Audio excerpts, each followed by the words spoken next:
La condition préalable pour être un disciple est la foi. La foi aide le disciple à être humble pour reconnaître et écouter les enseignements de Dieu à travers l'Église. L'Évangile d'aujourd'hui raconte qu'à cause de leur faible foi, les gens de Nazareth sont devenus durs de cœur et ont refusé de croire en Jésus et en ce qu'il faisait. Alors que devons-nous faire pour renforcer notre foi? Tout d'abord, avoir une foi forte exige que nous soyons humbles. Soyez assez humble pour admettre que vous n'êtes pas fort dans la foi. L'humilité consiste à s'abaisser pour accepter les choses nouvelles et bonnes dans les enseignements de l'Église et dans la parole de Dieu. Le contraire de l'humilité est l'arrogance. Nous voyons que les gens de Nazareth, la ville natale de Jésus, ne croyaient pas en lui.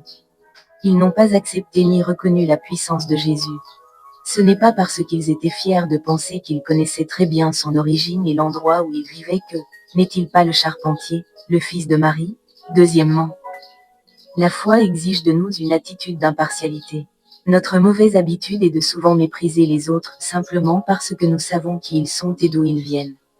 Souvent, nous sommes si arrogants que nous pensons les connaître par cœur. Cela nous a empêchés de faire confiance aux autres.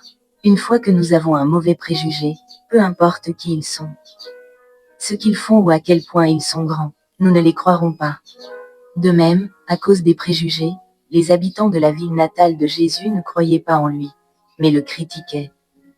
Cela nous fait prendre conscience que pour avoir une foi forte, nous devons avoir un cœur humble et un esprit sans préjugés.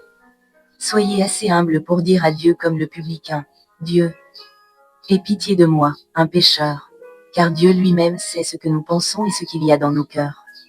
Seigneur, aide-moi à t'ouvrir mon cœur pour croire que tu es puissant et aimant et pardonne-moi pour les moments où j'ai été têtu. Amen.